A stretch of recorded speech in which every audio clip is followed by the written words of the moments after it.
Hai,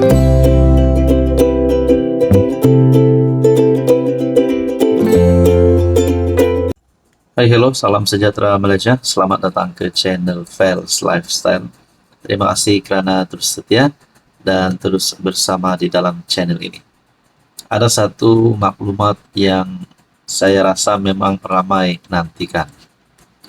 Lebih-lebih lagi kepada rakyat Sabah yang menantikan tarik-tarik penting. Pembubaran DUN Sabah, tarik PRN 17 Sabah, penamaan calon, tarik mengundi awal. Nah, ada satu maklumat saya terima, tapi saya tidak mau mengesahkan maklumat ini. Saya tidak mengiyakan maklumat ini karena kita belum ada pengumuman rasmi.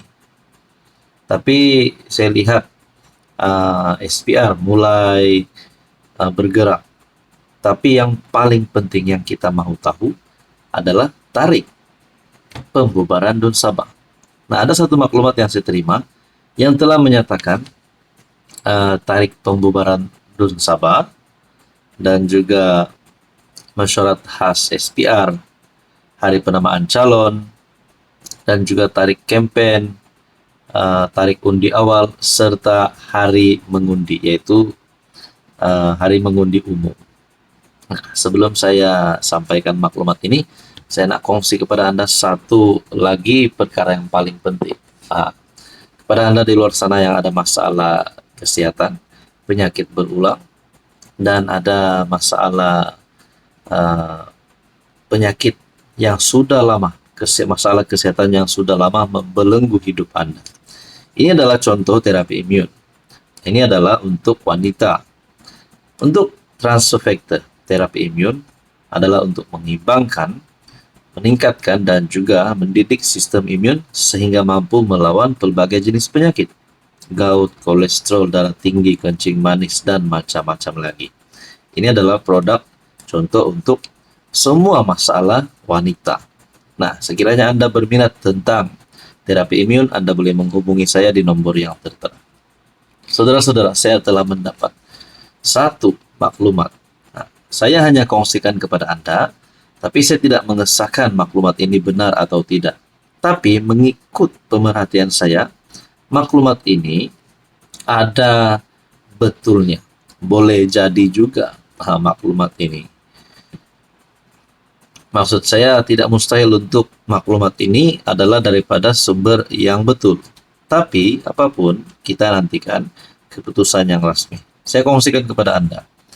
3 Oktober 2025 Jumaat, pembubaran rasmi DUN Sabah. SPR akan dimaklumkan oleh Speaker. 7 hingga 10 Oktober 2025 mesyuarat khas SPR di Putrajaya, Kota Kinabalu. Umumkan tarik rasmi penamaan calon, tempo kempen, undi awal, dan hari mengundi.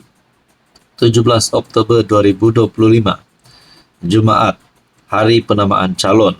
Semua calon menyerahkan borang pencalonan di pusat penamaan. Jika tiada bantahan berjaya, calon disahkan. 18 hingga 30 Oktober 2025 tempo kempen pilihan raya.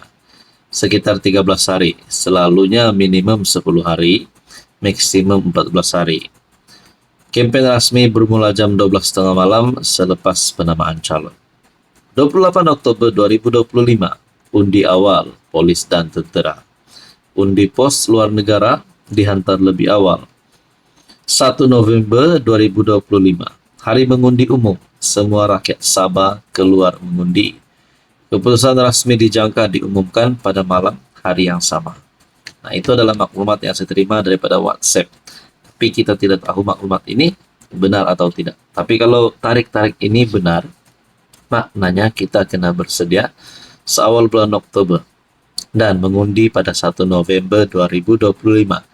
Maknanya kerajaan negeri Sabah akan dibentuk semula pada bulan November, awal bulan November. So, kita nantikan siapa yang menang dan siapa yang terpelantik. Berkaitan dengan message ini, apa komen Anda? Hai, hello, salam sejahtera Malaysia. Selamat datang ke channel Fels Lifestyle. Terima kasih kerana terus setia dan terus bersama di dalam channel ini.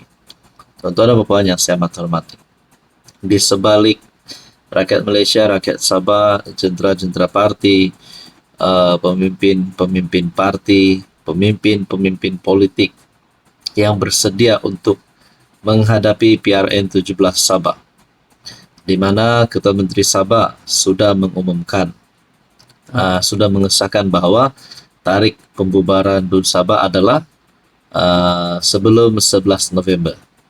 Nah, saudara-saudara, berkaitan dengan PRN 17 Sabah, kita juga digemparkan dengan skandal rasuah Sabah. Adakah perkara ini berkesinambungan? Kita pun tidak tahu. Tapi nama-nama yang disebut di dalam skandal ini, sebelum ini nama Jeffrey Kitingan disebut, dan Albert Tay yang mendedahkan video tersebut. Beberapa lagi nama yang lain disebut.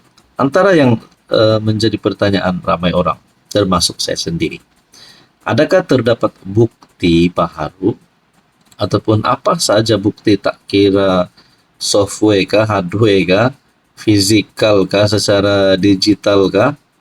Adakah terdapat bukti yang dapat mengesahkan mereka ini bersalah? Dan sekiranya mereka bersalah, perlu dikenakan tindakan undang-undang.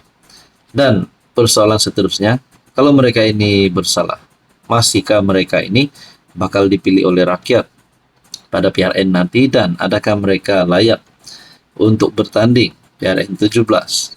Ini menjadi pertanyaan orang kampung macam saya. Oke, sebelum saya teruskan, ada satu pendedahan surat sokongan Projek Lombok.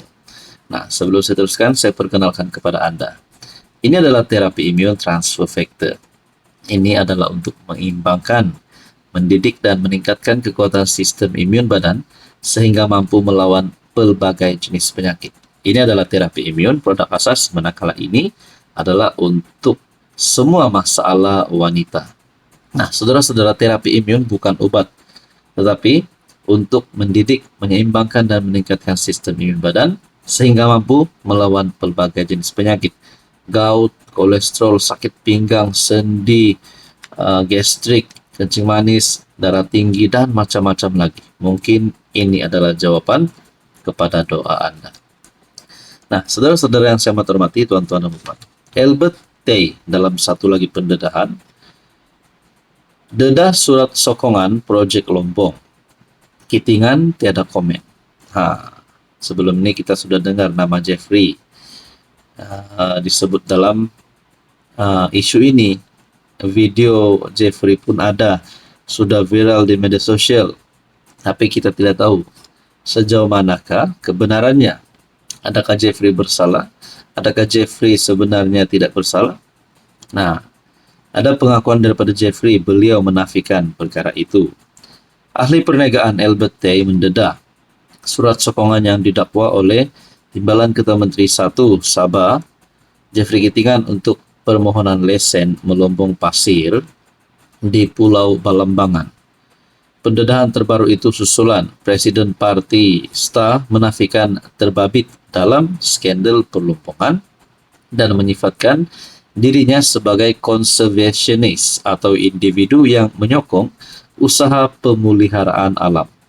Dalam surat bertarikh 25 April 2022 yang ditujukan kepada Ketua Menteri Sabah, dalam surat yang didakwa bertarikh 25 April 2022 ditujukan kepada Haji Jinor, Kitingan didakwa mengesahkan permohonan lesen melombong pasir di Pulau Balambangan di Sabah yang merupakan usaha sama dengan Yayasan Sabah.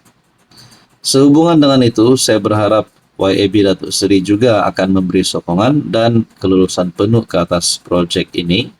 Kata surat itu, ketika dihubungi untuk memaklum balas mengenai surat yang didakwa itu, Kitingan sekadar menjawab tiada komen. Kita tertanya-tanyalah kenapa Jeffrey Kitingan hanya menjawab tiada komen. Adakah Jeffrey nak lari? Tapi saya rasa tidaklah. Nah, saudara-saudara yang saya hormati, tuan-tuan dan puan, Tay juga berkata jumlah wang yang diberikan kepada ahli parlimen Keningau itu ialah RM1.78 juta, lebih tinggi daripada angka RM1.6 juta yang disebut dalam klip video itu. Jadi teman-teman, ini adalah dapatan terkini. Kalaulah ini menjadi bukti terkini surat sokongan Project Lombok, adakah bukan sahaja Jeffrey, bukan saja nama Ketua Menteri Sabah, ataupun mungkin ada nama yang lain yang bakal disebut, bakal didedahkan. Apapun, kita nantikan saja keputusan yang resmi.